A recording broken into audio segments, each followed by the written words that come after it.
दोस्तों, आज हम बात करने वाले हैं हमारे पड़ोसी देश बांग्लादेश की, जहां पर आरक्षण में बदलाव की मांग को लेकर छात्रों की तरफ से बड़े पैमाने पर विरोध प्रदर्शन किया जा रहा है। और यह विरोध प्रदर्शन तब और हिंसक में बदल जाता है जब वहां की प्रधानमंत्री शेख हसीना के द्वारा एक टिप्पणी की जाती है। फिर उसके बाद छात्रों में गुस्सा भड़क जाता है। दरअसल एक सवाल के जवाब में पीएम शेख हसीना ने कहा कि जब नौकरी की बात आती है तो क्या रजाकार के पोते पोतियों को आरक्षण का लाभ मिलना चाहिए। पीएम शेख हसीना की इस टिप्पणी से नाराज छात्रों का जो प्रदर्शन था वो और भी ज्यादा उग्र और हिंसा में बदल गया। और वहीं छात्रों ने मैं कौन तुम कौन, रजाकार रजाकार के नारे लगाने शुरू कर दिए।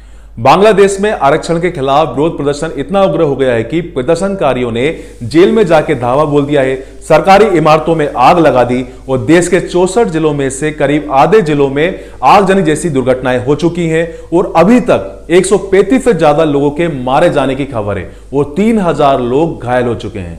वहां की प्रधानमंत्री शेख हसीना ने देर रात शुक्रवार को पूरे देश भर में कर्फ्यू लगा दिया और पूरे देश में सैन्य बलों को तैनात कर दिया। और वहीं देश में हिंसा के कारण रेल सेवाएं बंद कर दी गई, इंटरनेट सेवाएं बंद कर दी गई और देश में हिंसा का स्तर इतना बढ़ गया कि स्कूलों को बिना सूचना के बंद करना पड़ा। आखिर बांग्लादेश में आरक्षण को लेकर इतना विवाद, इतनी हिंसा क्यों हो रही है, चलिए जानते हैं। दरअसल बांग्लादेश में 1971 के बांग्लादेश युद्ध के दौरान शहीद हुए सैनिक और नायकों के पोते पोतियों को सरकारी पद पर आरक्षण मिलता है। इनमें से कुछ पद महिला और दिव्यांगों के लिए भी आरक्षित हैं। 1971 के बांग्लादेश के स्वतंत्रता संग्राम में लड़ने वाले सेनानियों के परिवारों के सदस्यों के लिए सरकारी नौकरियों में 30% का आरक्षण का प्रावधान है।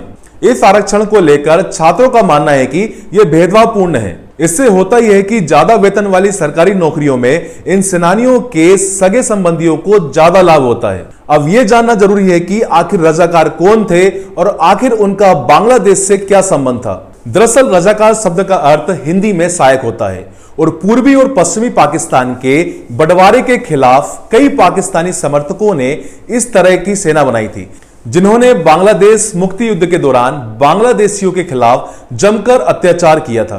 इस वजह से बांग्लादेश में रजाकार शब्द एक बेहद ही अपमानजनक शब्द है जो देशद्रोही और हिंसक प्रवृत्ति के लोगों के लिए इस्तेमाल किया जाता है।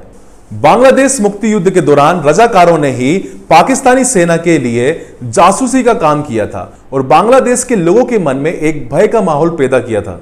यह पहली बार नहीं है जब बांग्लादेश में आरक्षण को लेकर विरोध प्रदर्शन किया जा रहा है। इससे पहले साल 2018 में भी आरक्षण को लेकर विरोध प्रदर्शन के साथ हिंसा हुई थी, जिसके बाद सरकार ने बड़ा फैसला लेते हुए उच्च श्रेणी की नौकरियों में आरक्षण को रद्द कर दिया था, जिसके बाद स्थिति उस समय सामान्य हुई थी। लेकिन इस साल पिछले महीने यानी जून की 5 तारीख को बांग्लादेश की हाईकोर्ट ने आरक्षण को लेकर दायर एक याचिका पर फैसला सुनाया और सरकार के आरक्षण को रद्द करने के फैसले को रद्द बताया।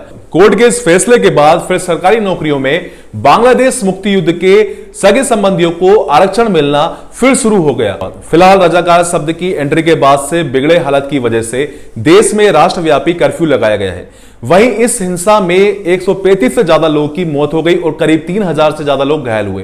हिंसा की वजह से शिक्षा संस्थान, रेलवे, इंटरनेट सेवाएं सब रोक दी गई है। प्रधानमंत्री शेख हसीना की तरफ से छात्रों के विरोध प्रदर्शन के हिंसा पर लगाम लगाने के लिए सेना को भी तैनात किया गया है। और इतना ही नहीं, किसी भी प्रदर्शनकारी को देखते ही गोली मारने के आदेश जारी कर दिए गए हैं।